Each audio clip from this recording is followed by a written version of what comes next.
Hi, welcome back to another episode of The High Ticket Woman. Debbie Caudle here. Today I have with me author Larry Bilotta.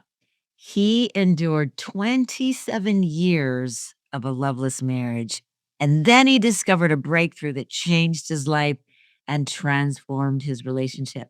And ever since then, Larry has been helping people.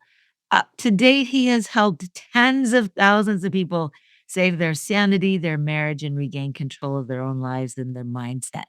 He just recently wrote a book called This Is Not the Woman I Married. We're definitely going to want to dive into that. And is living proof that it only takes one person to heal a marriage. Larry teaches men and women how and why all hope is not lost, no matter how desperate the situation may appear. Larry, welcome to the High Ticket Woman. Thank you. All right. All right, well, let's dive in. You describe the first 27 years of your marriage, which is a long time. You describe it as loveless. Tell us what you mean by that. Okay. So, when I'm talking about a loveless marriage, I'm talking about I married for a very odd reason. I married because I wanted strength in my life. Now, by the way, at the time, uh, when this happened, they just impeached Richard Nixon, just to give you some perspective on time. Okay. Well, and so in when they impeached Richard Nixon, I didn't really ask a lot of questions. I really didn't know a lot of things. I had something in me driving me towards strength. And why? Because my parents were both soft hearted people. I was soft hearted. Everything about us was soft. Everything about us was non confrontational. So I wanted strength, and I started to be drawn to a strong woman. And that strong woman was Marcia. All right. So I don't know anything about Marcia. And the reason I don't is because she doesn't talk a lot. She doesn't talk a lot. She's just gorgeous and she talks very little. And so because she doesn't talk a lot, I don't really know her. I don't know what I'm getting into, but I decided to marry her because I thought, I think I need that level of strength. So um, we start to live, and very shortly, days after we get married, she suddenly becomes very, very powerful and very strong as a person who knows what she wants, demands what she wants, requires what she wants, and has a whole lot of requirements for me that I was not at all ready for. Right. So uh, what she wanted to do is improve me. She wanted to make me better. And her way of doing that was by force. And the reason it was by force is because she was raised in a home that used force, that used anger, that used temper, right? So that's what she knew. She knew that. And so she's not only is she got that childhood, but she's also got that strength and certainty. So she's very determined to get what she wants the way she wants. And so when felt that level of strength, I could not survive it. I couldn't fight her. I couldn't argue with her. I couldn't debate her. I couldn't win anything because she was just too strong. So this is what years later I came to call this a hard-natured woman, and I came to call myself a soft-hearted man. Right. So it turns out there's a lot of relationships in the world where the woman is hard-natured and the man is soft-natured. There's a lot of marriages like that, right? And so they all kind of have the pattern that I had, right? So what does a soft-hearted man do? He lies, he hides, he pretends, he doesn't want to face things, he doesn't want to admit things, he doesn't want to come clean, he doesn't want to tell the truth.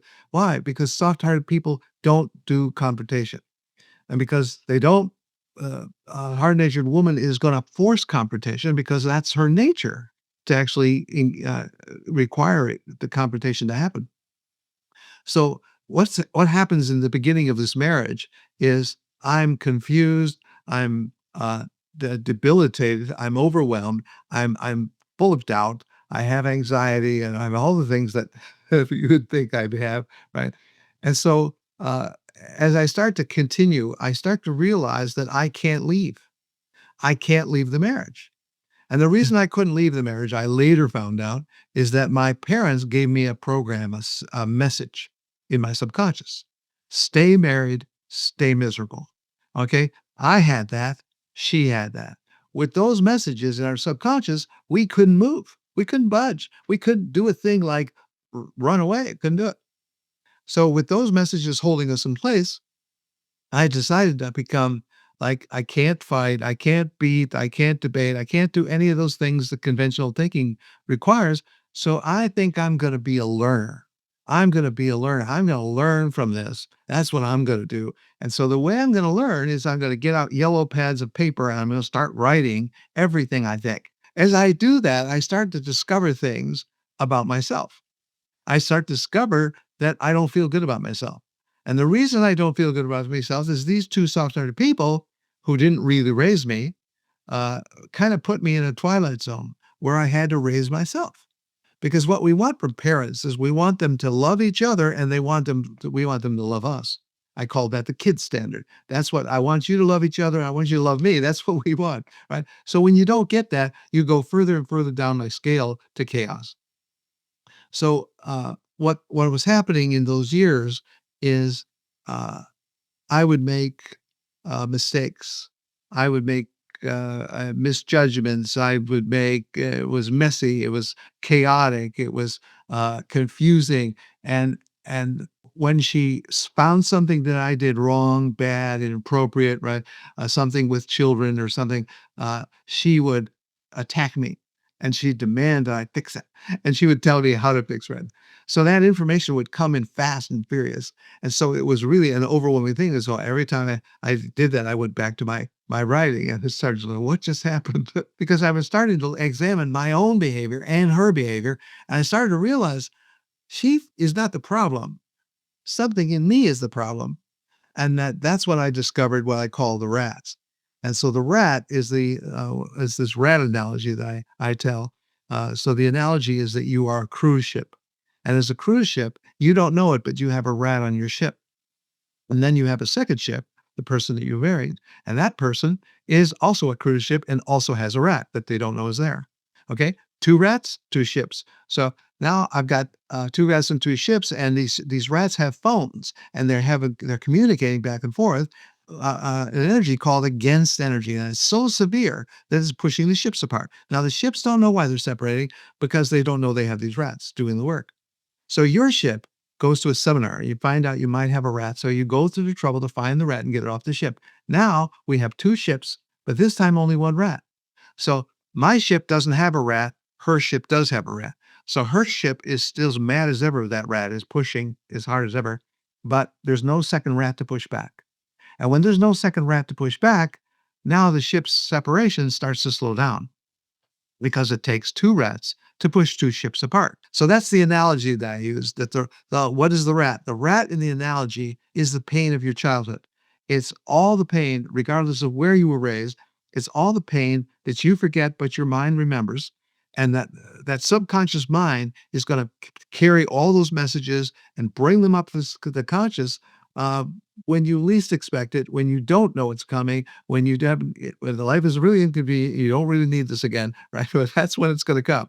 And so when these messages from childhood come, you start examining the messages. That's what I started to do. I started to examine what was in me that was coming up. So I have the rat inside. She's got a rat outside. Okay. So inside rat, outside rat. And so I started to realize, oh, that's what I've got. I'm being crushed between the two rats. Okay. so so that's what I started to think about. I started to think about like I need to do something about my rat. I can't do anything about her rat, but I can do something about my rat. And so that's became a real study that I started to do more and more. Was there a certain breaking point that then became the turning point? What became the turning point was not bang. It wasn't like that. It was a gradual, eventual thing that happened in the 28th year.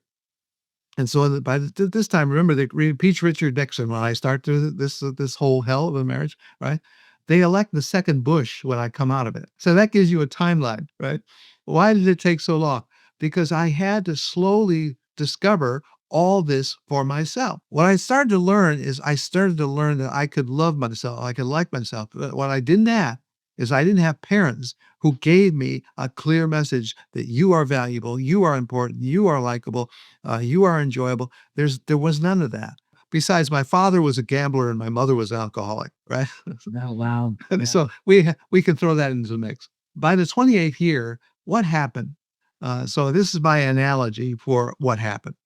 Okay, so I realized that is that we have a train that's coming out of us, a train of energy that's coming out of us that has 7 cars. And the 7 cars of the energy train carry emotion. So all the emotions that I feel, all the beliefs I have, all the subconscious messages, they all go on the train. And so if you picture the train, it goes out, it dumps its contents on people.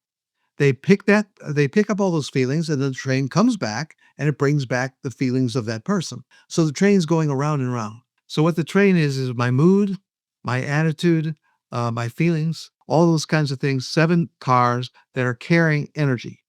And so the cars are going out, and because they're going out and carrying everything you feel, there's no secrets.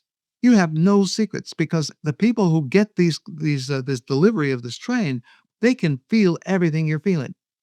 And sometimes they don't like it. They don't like it at all. And so what they do is they make decisions internally. Now they don't tell you about them, but they make the decisions. The decisions sound like, "Oh, I'm not doing this anymore.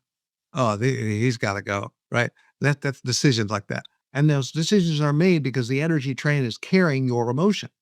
And when your emotion is full of anxiety and doubt and worry and fear and frustration and anger and all those things that it could carry, the emotions are some anger, some suspicion, some doubt, right? It's like a real kind of slight degree because the energy train carries these slight degrees of emotion and people feel them and they draw conclusions and they decide to do things. They decide to leave marriages. They decide to leave children. So what happens in that 28th year is in essence, if we summed it up in a phrase, I fell in love with myself.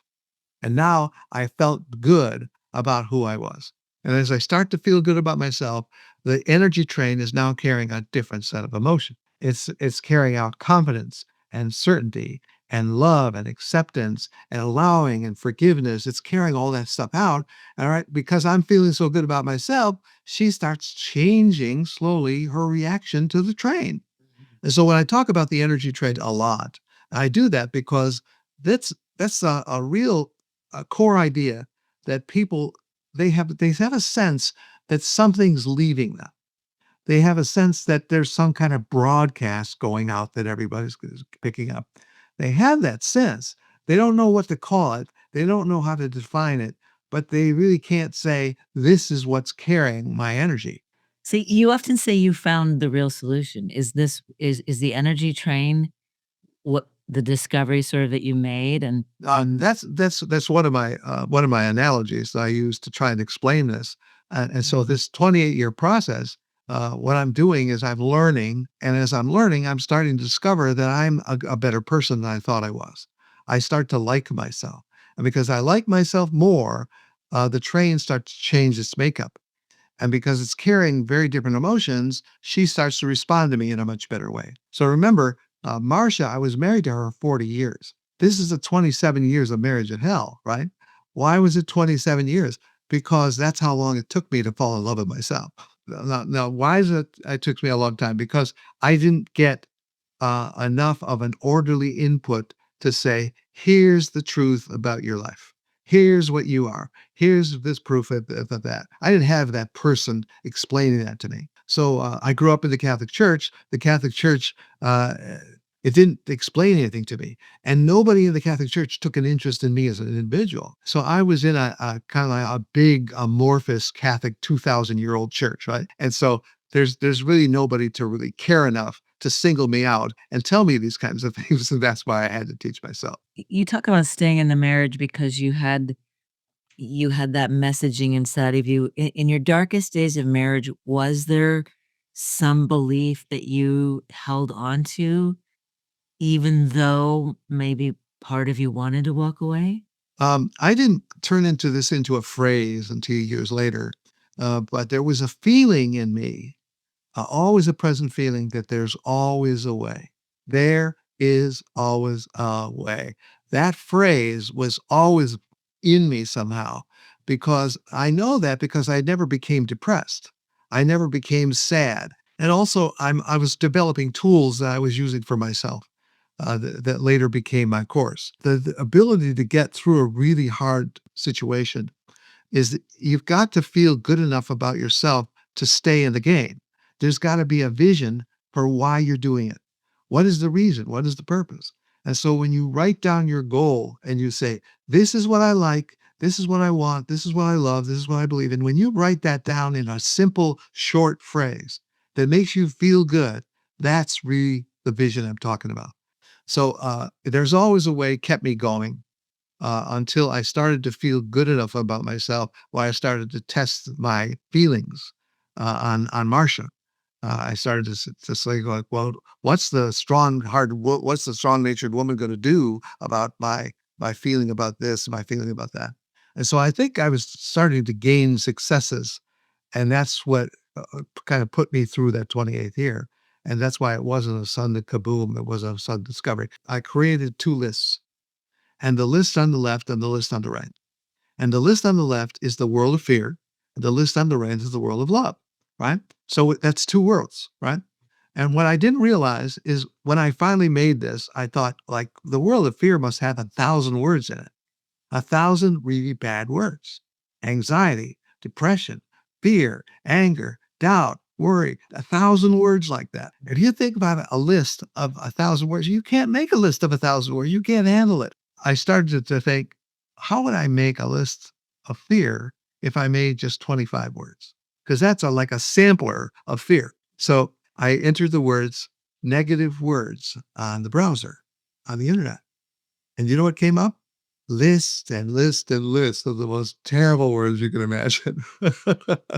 Okay, English words now, right? And so I started to go through the words. I started going, how am I going to cut this down, right? But so when I decided I'm going to start to make a list of 25 words I relate to. So one of my words on my list is crazy. Now you know why? Because in my years ago, I used to say the word a lot. I said it so often that people would call me on it. Why do you always say crazy? That's how bad I had it, right? In describing your marriage or No, it's describing anything. It's oh, describing life, right? Oh, that's crazy. That's the craziest thing I ever heard. Oh, you're crazy. So I started to take this massive list on the internet, and I started to singly pick one word at a time. And so if I look at my list, so world of fear, what's on the list? Dirty, don't, fear, pain, poor, rotten, scared, upset, angry, arrogant, right? You get the idea? Okay. yeah, yeah. These 25 are words that I relate to. So then I did that on a certain day. And then I said, I got to come up with my love list. So I decided to enter positive words on the internet. And so now I'm entering the word positive. What happens when you enter positive words on the internet? Here comes all the words of love. It's love. Oh, Wow. you literally just typed in negative words and then positive words. You didn't type So when fear nothing else. Nothing else. interesting. Right. Okay. So Mhm. so negative and positive, right? That's a theme in every self-help book, negative and positive, right? So I start to single out the words that I relate to or I desire or I want or find attractive, right? Mm. And so what's on my list of the world of love? Beauty, forgiveness, gratitude, friendship, acceptance, laughter, belief, divine, quality, right, safe. Those are the kinds of words that are on the list, right? So what I was not surprised or was not I was surprised by and not ready for is I started to take this list and I took this list right here and I put it on the desk. And every once in a while, I would come up to the desk and I'd see the paper on the desk and I would glance between the left list and the right list. I was like, oh, well, I'm looking like 10 seconds, 2 seconds, 5 seconds, right? Really fast. And I'm going back and forth. You know what? You know what I start to feel inside as I'm doing this over days, and I'm doing this. I'm going, I don't want to be here. I want to be there. I don't want to be here. I want to be there. And so I started to realize I don't want this list. I want this list. Right. So what really shocked me is in about 2, 3 weeks, I had to make a decision on something, and all of a sudden, I started to make a love decision. I started to make a love decision. Like, where'd that come from? And you can you give us an example of a Okay. road decision that you made? So, no, by this time, My wife dies in 2019, and then 5 years later, I married again. Okay, and so uh, who did I marry? I married a strong woman. Yes, you did. Okay, right? And so a strong woman is sometimes really hard to be around, hard to take. There was some moment when she was kind of asking for something that was making me feel, what would I say, impatient. Like, okay, yeah, come on, get on with it, get on with this. Right? I was getting that feeling, right? And all of a sudden, this list, this love list, suddenly just swept over me, and kind of like I could feel it. I could feel the presence of all those words, 25 of them. And all of a sudden, I didn't want to be impatient anymore. All of a sudden, I wanted to calm down and listen. And suddenly I did calm down. And then suddenly I did start listening. And suddenly I start to really hear her and go, oh, I see what you're saying. All right. That was a real surprise for me to make that change. Like, where'd that come from? And so what that was that was a form of moving from fear to love. Yeah, but And you had to make a conscious it started with a conscious decision to identify that your 25 words, under each category, and then think about, "What do I want my life to look like?" well, There's a lot of intentionality there for you. so that intention was, I'm teaching this course, right? And so every week I'm talking to people in the course. And so every time I can find some way to simplify ideas, I'm trying to put it together and I test it out on them. I had to say, do you understand this? This is this is a big difference to you. So this is actually one of those ideas because I was noticing that the people in the course they get into fear very easily. And when they do, they don't know it. They don't know they're in fear. They can't tell where they are. So it's like, uh, what's the television series called? Stranger Things. Stranger Yeah, Things, yeah. right? And what Stranger Things would have is they would have these sets, and these sets were like the normal world, and then this hellish world, right?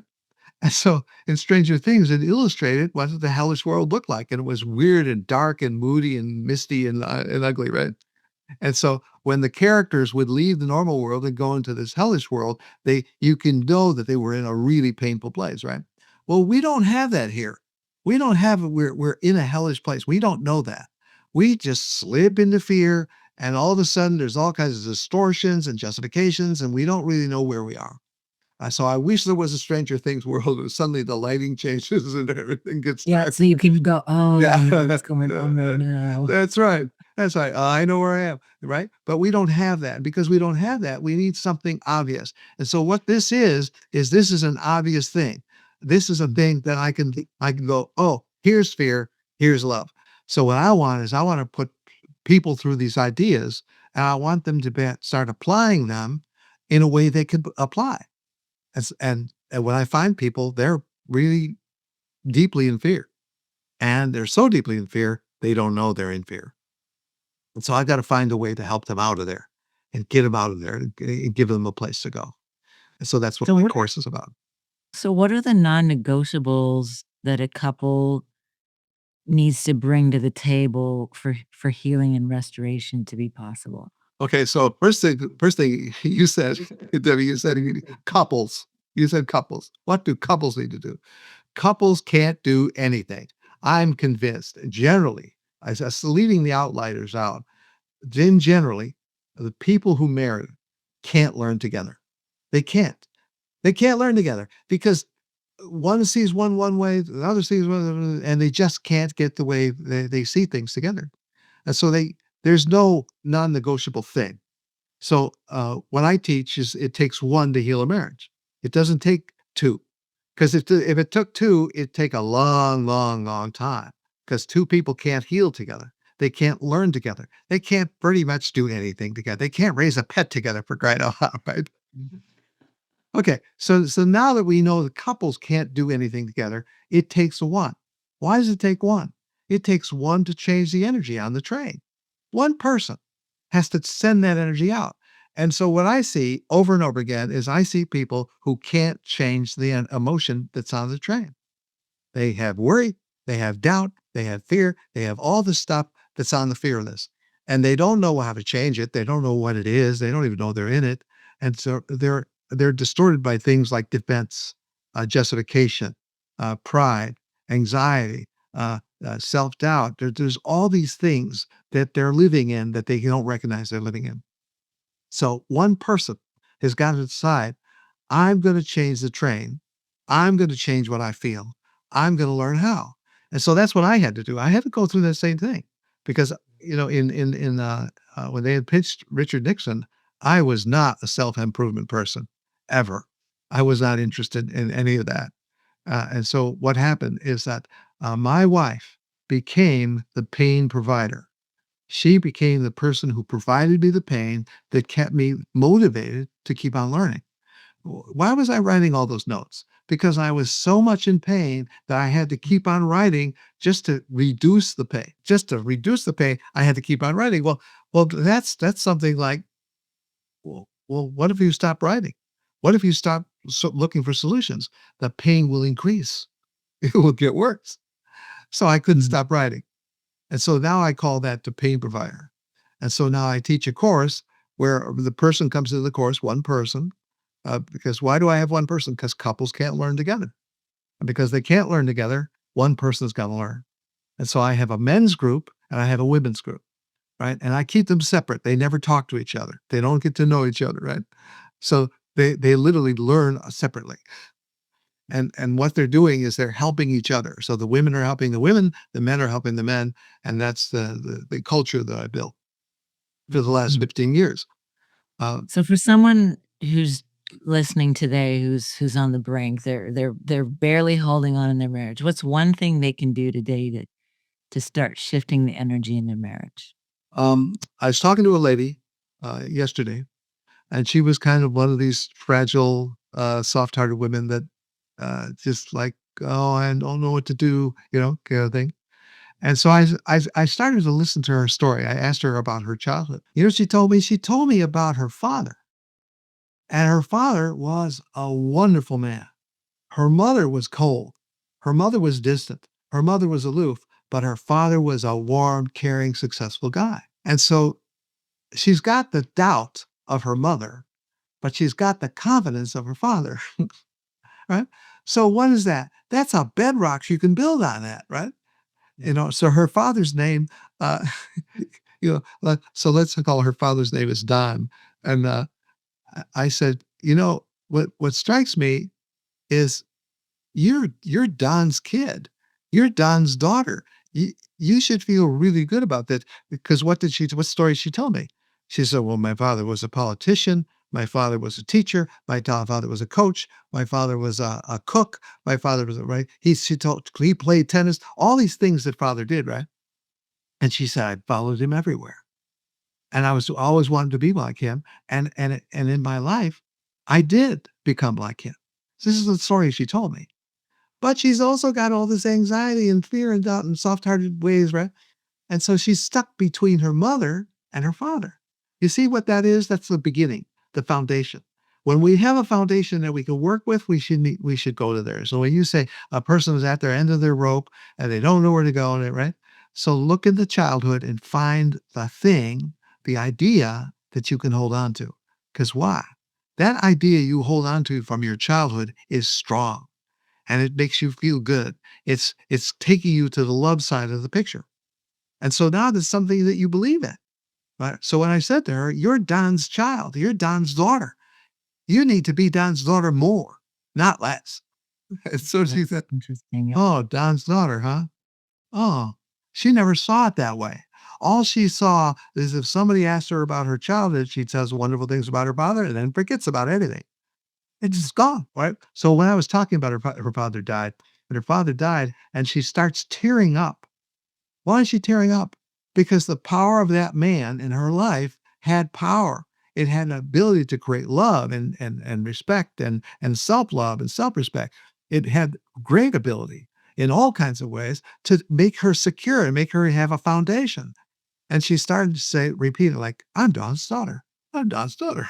She started to say it like, oh, that makes me feel You gotta redefine herself. Well, we're coming to the end here, Larry, and I've got a couple really important questions I want to ask you.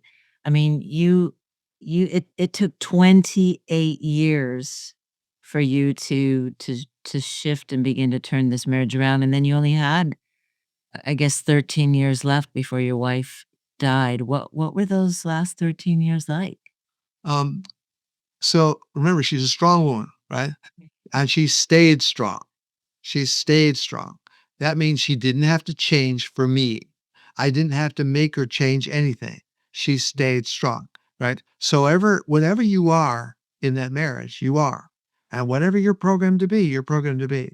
And you got to decide what ideas am I keeping? And what is the ideas do I want to take care of and nurture and grow, right? Why am I growing that? Because it comes from the beginning. What comes from the beginning is something you can stay with, right? So as I started to honor her, and I started to honor and attract and respect strong women, right? Strong women with strong opinions, right? And I started to have a sense of humor about strong opinions and temper and lashing out, right? I started to feel good about it, right? Why? Because I love myself. I'm not threatened. Because I love myself, I'm not feeling insecure anymore, right? And so now she could start to feel that because that energy is coming out on the train, right? And so she starts to feel my confidence. She kind of starts to feel my certainty, right? And so she's just still strong. She something's wrong or something's incorrect. She's got to fix it, right? That's still going on, right? But the difference was my opinion about how I saw her was completely different. The way I see everything is what the way I live. I change the way I see things, I see the world differently. That's called perception. We hear about perception all the time, right? So We what all were the last 13 years like then with her? it Even was though it was she a was it was a lot easier to live because I wasn't in fear or doubt or worry or Mhm. anxiousness or all that, right? Yeah. And so there was more humor in that 13 years Mhm. than there was in the beginning. In the beginning, there was no room for humor, right? Mhm. But here there was room for humor. There was room because I had acceptance. I was able to forgive. I was able to accept. I was able to allow. I was able to allow her to be what she was. I was able to accept what she was. And so all those ideas started to come into me and started to come into her. And she started to feel less threatened, less insecure. And Did it modify the way she was showing up in the marriage? and the way she appeared was less aggravated, less irritated, and a lot less of the negative stuff and more of the positive stuff. Right. And now you got to remember, she's a Camp's kid. She was born into a home of parents who stayed married, but they were pretty angry people, right? And so that anger was still a part of her because that's what she got is the imprint, right? Well, I'm not going to change that. I'm not going to fix that. So I have to have an attitude of like, oh, here's that rage. Here's that anger. Here's that thing that made the mother throw a truck at the son, right? And split his head open, right? There it is, right? And I start to see it. I start to say, this is good. I accept it. And that's a conclusion I came to a lot. This is good. I accept it. So I was allowing everything to exist just the way it was. And I wasn't demanding that anything change because I was not a confused mess myself, an angry person myself. And so uh, when all the negatives of fear start disappearing, you've got a lot more room in your mind to start to feel good and to feel happy. And that's why the 13 years was the happier years, right? I say happier because they weren't without problems. Okay. Right, right, As you right. can imagine, right? I think it's quite a testimony to you, Larry, that you really persevered in this marriage. I mean, things really didn't begin to shift and change for almost 3 decades, and I imagine there's some people listening here who are thinking, "I don't know that I could stick around that long and have hope that it'll change," and I think what you're saying about one person can turn a marriage around is absolutely true, and I think that's what I really want, those of you who are listening to really reflect on, because so much of the time we focus on what our partner needs to do differently, and we neglect the one thing that we can shift and change, which is ourselves. So, Larry, thank you so much for showing up here today and sharing your message with us. Tell us a little bit about your book. Okay, so the book is called This Is Not the Woman I Married. It's a book for men, not a book for women. It's a book for men. Yes. This is not the woman I married because the men that I was talking to for 15 years would end up saying, "This is not the woman I married." That was their phrase. And so why were they saying that? They were saying that because what they did is they married a woman. And bear in mind, when I first started talking to people, I did not have the scale of purpose down to chaos. I didn't have that scale. And so I didn't have that scale. So I was just talking to people about their life and what was happening. What did they do? They started to tell me about the situation today, right now. What's going on right now? What's upsetting? What's angry? What's frustrated? What they did? Or how bad it was? Right? All that was like, oh my god! Like, what am I going to do with this? How can I help this person? Right? So I started to realize I don't know who I'm talking to. I do not know who I'm talking to. So what I did is I created a scale of 10 to 0. And this is like 15 years ago, right? Or even earlier than that. And and in that scale, its scale was 10-9-8. That's purpose, where purpose kids are raised. 7-6-5 is called the twilight zone. That's where I'm from, right? Where the parents don't raise you, you got to raise yourself. And then chaos starts at 5 and goes to 0. 5 to 0.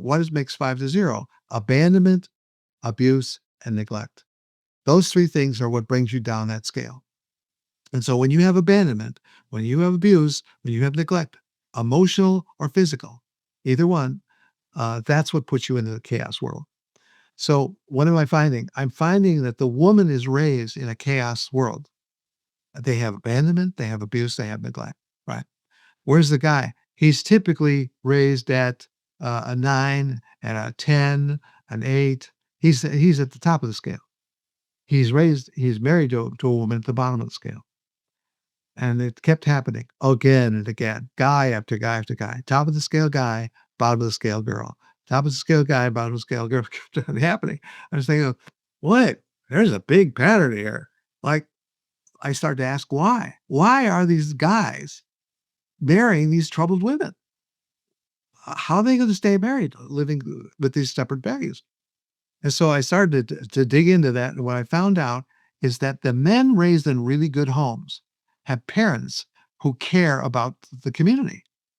And they show through charity and good works that they need to care for the less fortunate. So they care for the less fortunate. They take the kid to the events and they show how it's done. Well, what does that kid click in his childhood mind? What does he say? Well, you know, if my parents love the less fortunate, I should probably marry the less fortunate. And they literally start to do that. They start to attract chaos kids because they want them to marry the less fortunate. And this is That's something. what prompted the book. Yes, that's what prompted this book. And so that's what I've got now. I've got like this book is like a little miniature course that's really spells the ideas out that I teach. And so when you get through the book, you're going to see things in there that are really helpful for relationships. It's a relationship book, and it's a relationship book for men. So now I'm coming up with a book because this is not the woman I married. This is not the one, or it's not the woman I married. And the companion book is This Is Not the Man I Married. And that's a You woman's got to book. have the companion book. Yeah.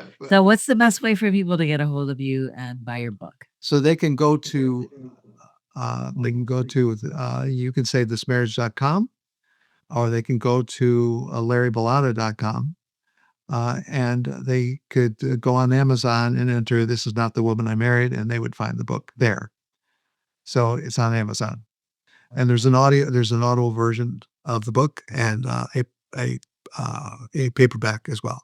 Okay. You can save thismarriage.com and the book is on Amazon. Larry, thank you for being here today. Thanks, Debbie. All right, everybody, you heard it. Your marriage is fixable and you don't need to wait for your spouse to be on board. There are tangible things that you can be doing right now to turn it around. And if you're the high ticket woman, you're valuable. Absolutely. Absolutely, you're valuable, whether you're a man or a woman listening. And And you have to know that first. I think Larry is absolutely right on that. That's really key. So thanks for being here with us today. Thanks, dude.